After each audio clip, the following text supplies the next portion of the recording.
cost of 30 cents. We're on Twitter at PatKennyNT. But first, to go or not to go, that is the question facing many people. The green list of countries that Irish people can travel to is due by July the 9th. However, the Department of Foreign Affairs advice is still to avoid all non-essential travel until further notice. So what is the current situation? We're joined on the line by Eoghan Corry, editor of Air and Travel magazine. So morning, feel free to text in your queries or concerns at 53106. Eoghan, good morning. Good morning, Pat. Now, it's interesting. We're being told there will be a green list. How short or long that list will be it remains an open question. But the CMO yesterday saying, don't go. Pretty much a very, very strong narrative coming from the health authorities. I think in the interregnum between governments, there isn't any political advice coming at all. So we're left with this situation where the health authorities are more or less determining the entire narrative on travel to and from the island. And they're doing a good job, and they're doing what they're supposed to do, Pat. They're scientists. Their job is to bring the risk down as close to zero as possible. And foreign travel is a very high profile. Everybody identifies with it. It's a very high profile way of doing so.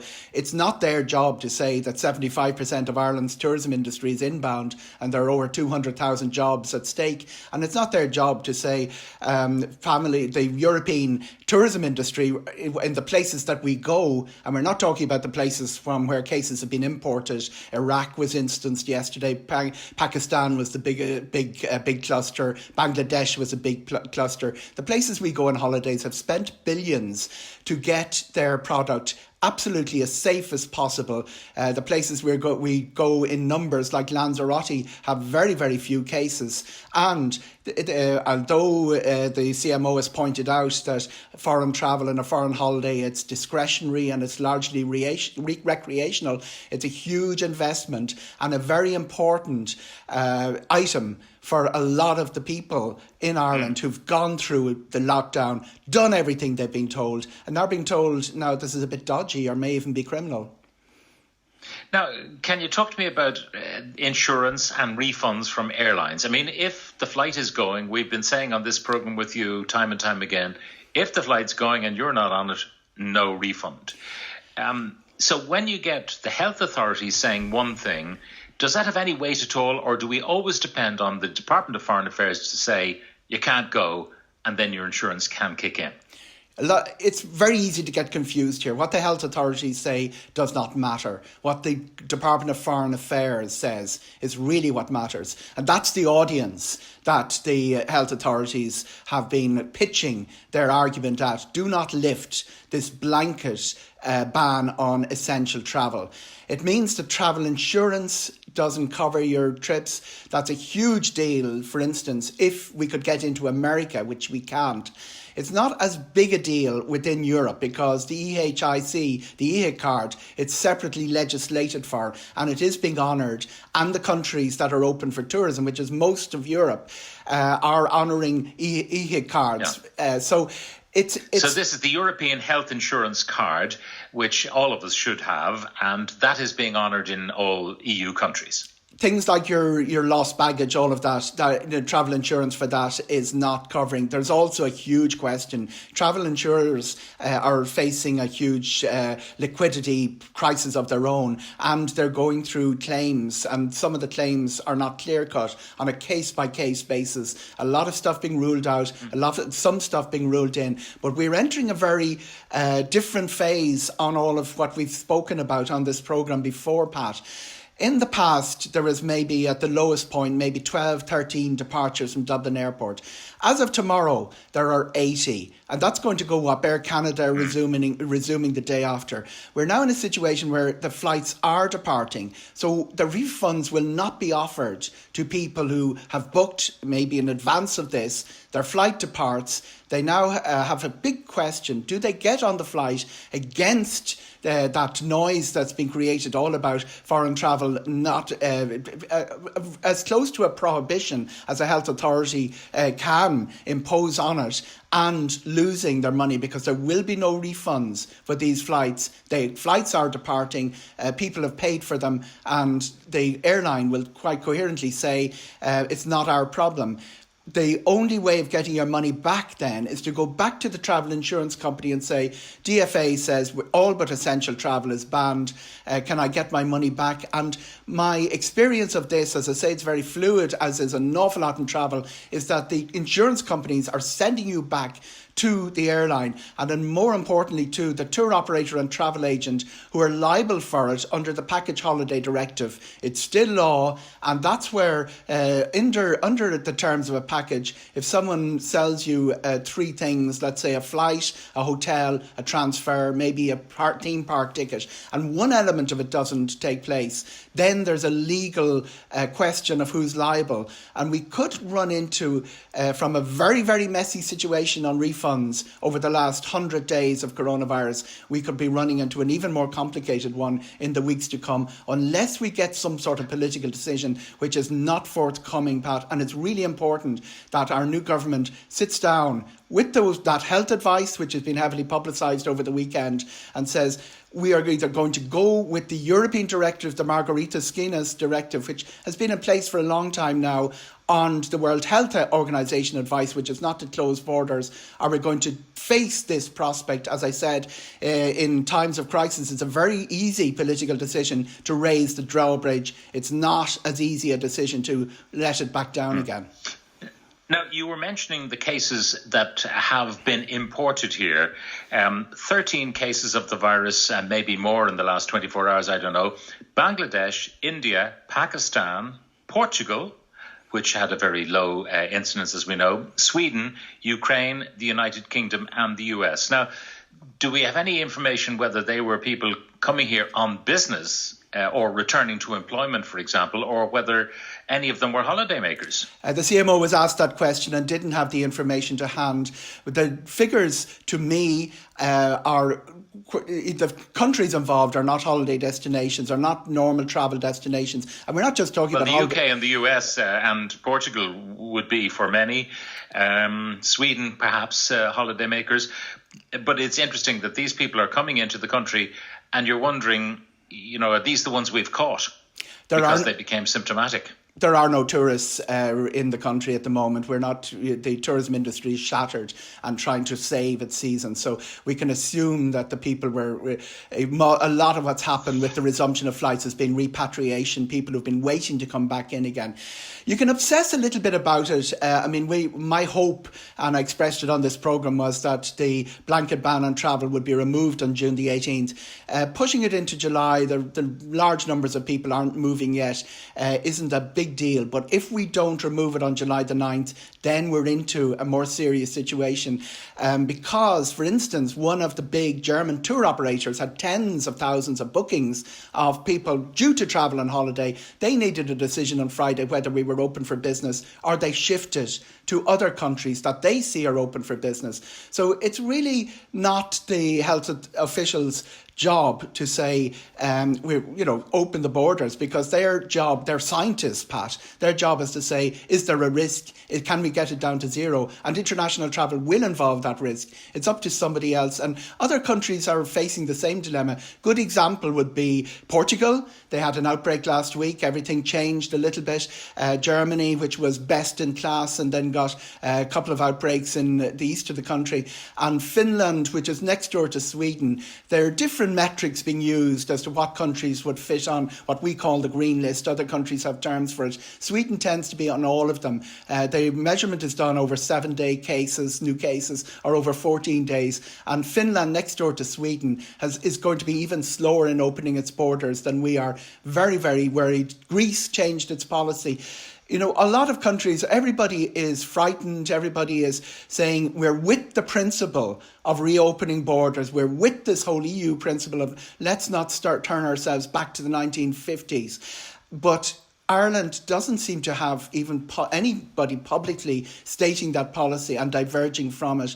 And even okay, so this is Stephen Donnelly's big test. He's either going to row in with the CMO, or he's going to have to face him down politically and say, no, that's not the way we're going, we're actually going to recommend to Cabinet that we open up a bit as per the European directive.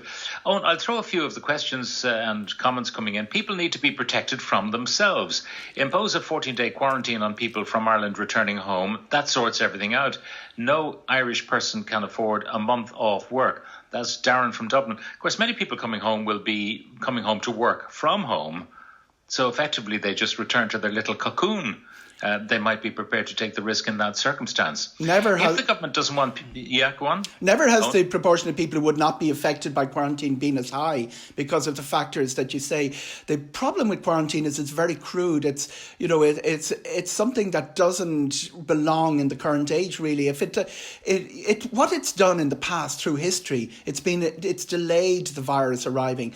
The countries that have absolute quarantine land, there are countries that have no cases, like Nauru in the middle of the Pacific Ocean, no flights, no cases. At some stage the decision must be made. When do we actually resume the flights and what do we do? Because a case will appear. If quarantine worked like the 1832 cholera came to Ireland when we put a rigorous quarantine, we didn't have Michael O'Leary to worry about, but the Tony Holohan of his time, Francis Barker, ended up reporting in the daily papers 45,000 deaths. What we have to look at is what the models of tracing and contact tracing, and even though Spain famously removed the quarantine, for instance, they kept the locator form. No country wants cases coming in. And some of the countries that are talking about, we're all open, have a list of 3 or 4 countries that don't belong in the we are all open. We're making this very public statement, quarantine for everyone that comes, very crude. Nobody else is doing that apart from the neighbours who have a lot of the European iris directed towards them. They don't realise. But what we have is much more subtle devices. And these are the devices that the rest of Europe is using. It's not the biggest deal that we've pushed it into July, but if we continue to behave like it's the time of the Black Death and this 14-day quarantine, it's really, we've moved into, in the modern world, we've put a big sign over Ireland, we are closed for business. And we're shutting down our entire tourism industry for this. Some of the more questions. I've booked a flight to Birmingham for the 9th of July to stay with my family. I don't know what to do. I'll be coming back to work after 9 days off. I cannot go into quarantine. Another one, I have a family trip to Berlin booked and paid for, flights, Aer Lingus and Airbnb for accommodation for August. If I follow advice and stay in Ireland, will I get my money back? We already had this trip scheduled for March and it's been rebooked. Another one, I was due to fly to the US in March, but cancelled my flights with Aer Lingus at the time when it became clear travel there was not possible. I opted for a voucher refund with Aer Lingus back in March, still haven't got the voucher. Should it take that long to process? That's just a few of the comments coming in on. Okay, we'll tackle 2 or 3 of them. The first one is, if you cancel the flight, if you're nervous and you say, I'm not showing up or I'm cancelling the flight, it's your problem. If the airline cancels the flight, it's their job to either get you where you're supposed to be, get you a refund, and although it's only being brought in legally, given legal basis quite recently, give you a voucher instead. Aer Lingus are offering a 110% voucher valid for 5 years. Ryanair are offering a 12-month voucher, and it's only for the cost of the flight.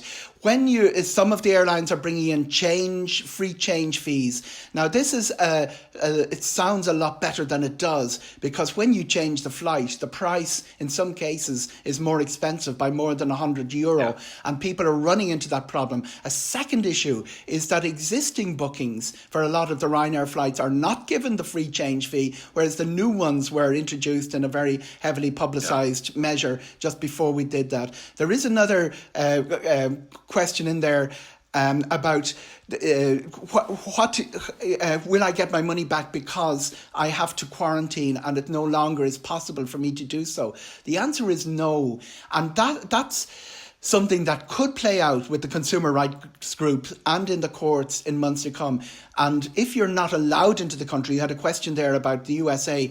US immigration will stop you in Dublin Airport if you're travelling to America on an Irish passport. If you're on an American passport, you're fine. But again, Aer Lingus will not refund that flight, and if they're flying every day, Chicago, Boston, New York, they'll not refund the flight. They'll send you back to your insurer, and the insurer will send you back to the airline. A lot of money in play and a lot of serious questions, but there's no doubt that the loser in all of this is the consumer, and that's why it's really important that somebody sits down at government level and says either we're following the European advice of opening borders or we're not. And it's wrong to blame the CMO because he's doing his job.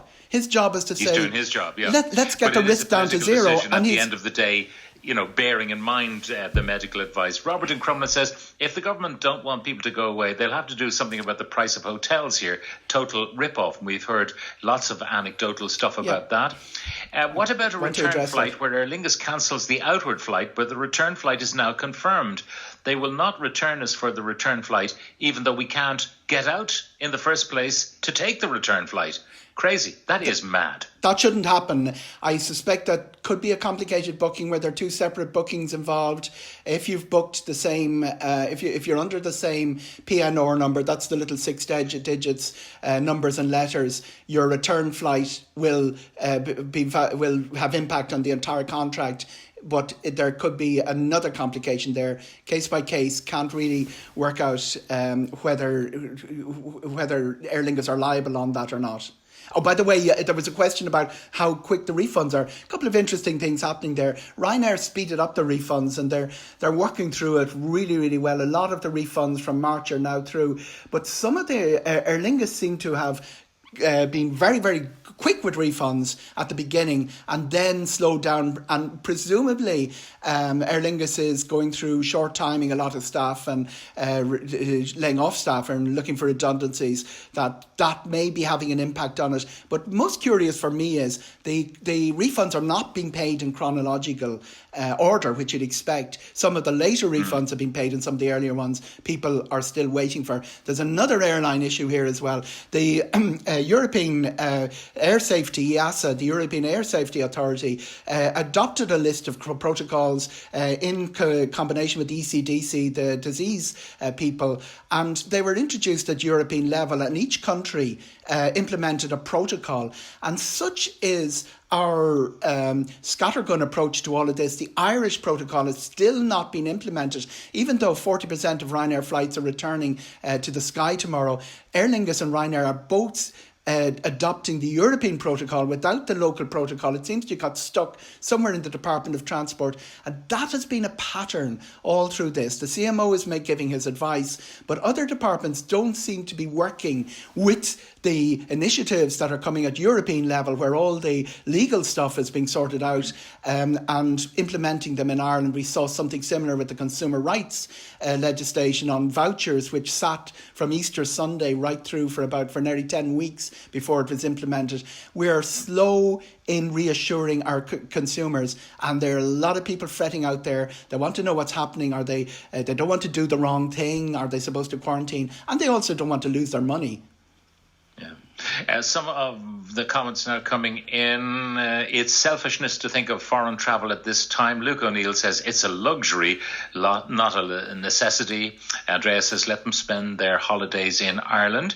Another one, many in South County Dublin appear to be heading for Portugal, some going to Spain. So many youngsters saved the COVID-19 payments to pay for the trip. Portugal will be there in 2021, so please stay safe. Staycations are expensive, but that's a first world problem. No need for a holiday, just take a break at home. That's from Christina. And other people wondering, why can't we just test people on the way in, make them stick around for, the accelerated test, if that can be done in 2 or 3 hours. You hold them in some sort of holding area and they're free to go. If they're clear, you turn them around and send them home. Wearing masks and sanitization and so on, if you just don't let them in if they're infected. What's wrong with that? That's been implemented at a lot of European airports very early in the game. One of the transfer airports to the eastern, to China, a big China hub, Helsinki, introduced it. It costs the more airports are doing it this week. The most the biggest volume one to do it will be Frankfurt. It costs they're charging about €190 for the COVID test, the full COVID test. They're also charging. There are also cheaper ones. I noticed the price came down, particularly in places like Iceland. Frankfurt have a 2-tiered system where you wait 8 hours for one result for a higher price and 3 hours for a lower price. The tests.